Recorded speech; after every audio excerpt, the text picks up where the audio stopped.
I'm so jealous of my sister's marriage that I actually snooped on her husband, hoping to find something wrong because I can't believe it's really that perfect. My sister and her husband, Max, have been together for around 10 years, and on the outside, they've always seemed solid. But you never really know, right? Honestly, I kind of assumed they were putting on a front, probably because I've never had a relationship that felt as genuinely happy behind closed doors. Well, now I do know. I've been staying with them for the past 3 months after my ex cheated on me, and they took me in without a second thought. Being here, I've noticed how naturally thoughtful they are with each other. They're always bringing each other little gifts, and it's just second nature to them. My ex, on the other hand, called me shallow for wanting a simple birthday gift, and it's more than just the little presents. They look at each other with this warmth that's undeniable. When Max looks at Sandra, his whole face lights up, whereas my ex used to look at me like I was, well, a potato. They hug each other like they've been apart for months every time one of them comes home.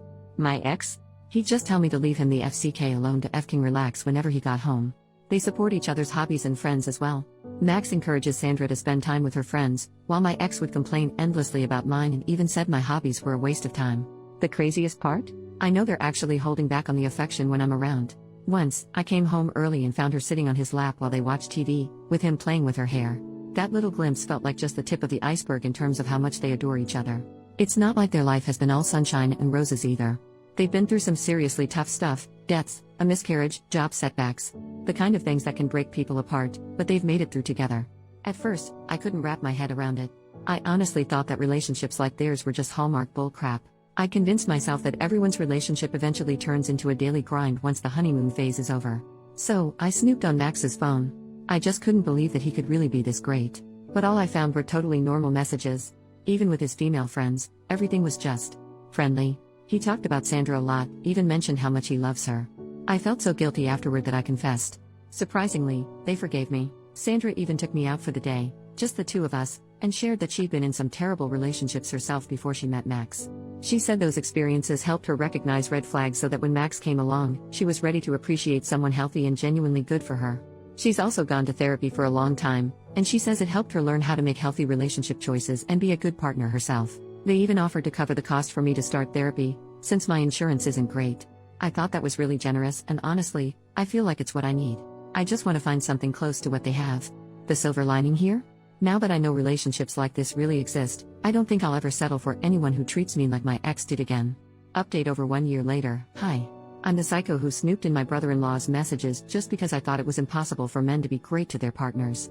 A lot has happened over the last year or so and I'm not sure exactly where to start, so I'm going to use a list format and just write stuff in whatever order it comes to mind. 1. I started therapy very soon after my post. My first therapist wasn't great, so my sister Sandra encouraged me to find another, and my second one was awesome. I'm still seeing him once every 2 weeks.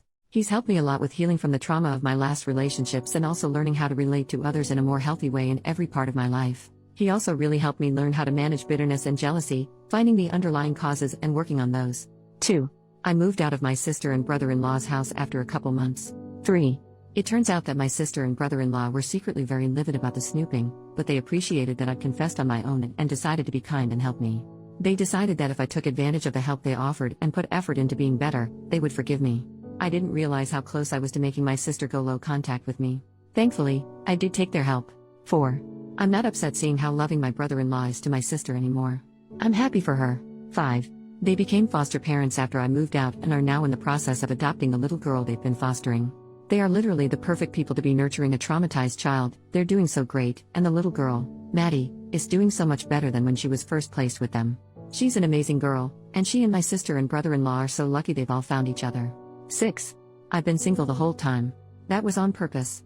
A few months ago, though, I determined that I'd be open to dating again. I didn't want to actively do anything, no dating sites, but I decided for myself that I wouldn't purposely avoid dating anymore.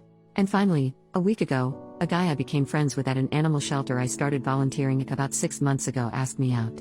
I said yes. Our first date was great. He's very kind. He's the guy you go to if you need to calm down a traumatized, terrified animal. He cleans diarrhea-coated animal carriers without any complaint.